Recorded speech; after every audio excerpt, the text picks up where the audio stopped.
Hello, ഇന്നത്തെ നമ്മുടെ video ഒരു ഗെറ്റ് റെഡി വിത്ത് മീ ആണ് ട്ടോ. വേറെ എങ്ങോട്ടും അല്ല, ഒന്ന് ബസ് സ്റ്റാൻഡ് വരെ പോയി വരാനാണ്. കുറച്ചപ്പുറം മാറിയിട്ടുള്ള ഒരു ഗ്രാമത്തിൽ നിന്ന് നമ്മുടെ പുതിയ സാരീസിന്റെ കുറച്ചധികം കളക്ഷൻ ബസ് കയറി വരുന്നുണ്ട് കേട്ടോ. അപ്പൊ അവരെ വീട്ടിലേക്ക് കൊണ്ടുവരാൻ വേണ്ടിയിട്ടാണ് ഞാൻ പോണത്.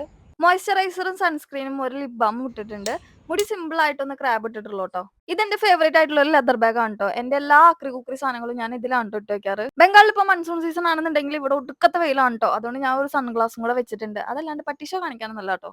ഇവിടുത്തെ എല്ലാ ബസ്സിനും ഒരു താമരാശം പിള്ളേരുടെ ലുക്കാണ് കേട്ടോ. അപ്പൊ ബസ് വരാൻ ഇന്ന് കുറേ സമയമുണ്ട്. അപ്പൊ ഞാൻ ഇവിടെ കറങ്ങടിച്ച് വന്നപ്പോ ഈ ഹോട്ടലിലെ ചേട്ടന്മാരൊക്കെ എനിക്ക് ഒരു കസാര ഇട്ടാൻ തൊട്ട് ഇവിടെ ഇരുന്നോന്ന് പറഞ്ഞിട്ട് അങ്ങനെ ചൂടൊക്കെ മാറാൻ വേണ്ടി ഒരു ഐസ്ക്രീം കഴിച്ച് നിൽക്കുന്ന സമയത്താണ് കേട്ടോ നമ്മുടെ ബസ് തന്നെ സൗണ്ട് കേട്ടത്. ഇതാണ് കേട്ടോ നമ്മുടെ ബസ്. അങ്ങനെ നമ്മുടെ സ്റ്റോക്ക് ഒക്കെ എത്തി. ഇവിടുത്തെ താതമാരൊക്കെ കൂടിയിട്ട് നമ്മുടെ സ്റ്റോക്ക് വണ്ടിയിൽ കയറ്റാൻ ഹെൽപ്പ് ചെയ്തു കേട്ടോ. അങ്ങനെ നമ്മൾ വീട്ടിലേക്ക് പൊക്കോണ്ടിരിക്കാൻ അങ്ങനെ പോരി വലുത് നമ്മുടെ സ്റ്റോക്ക് ഒക്കെ വീട്ടിലെത്തിയിട്ടുണ്ട് കേട്ടോ. ഇതിൽ വന്നിട്ടുള്ളതൊക്കെ നമ്മുടെ ഓണം കളക്ഷന്റെ കുറച്ച് സാരീസ് ആണ്. അപ്പൊ നമ്മുടെ ഗെറ്റ് റെഡി വിത്ത് മീ ഒക്കെ വേർത്ത് ഒലിച്ചൊരു പരിവായിട്ടുണ്ട്. നമുക്ക് അടുത്ത വീഡിയോയിൽ കാണാം.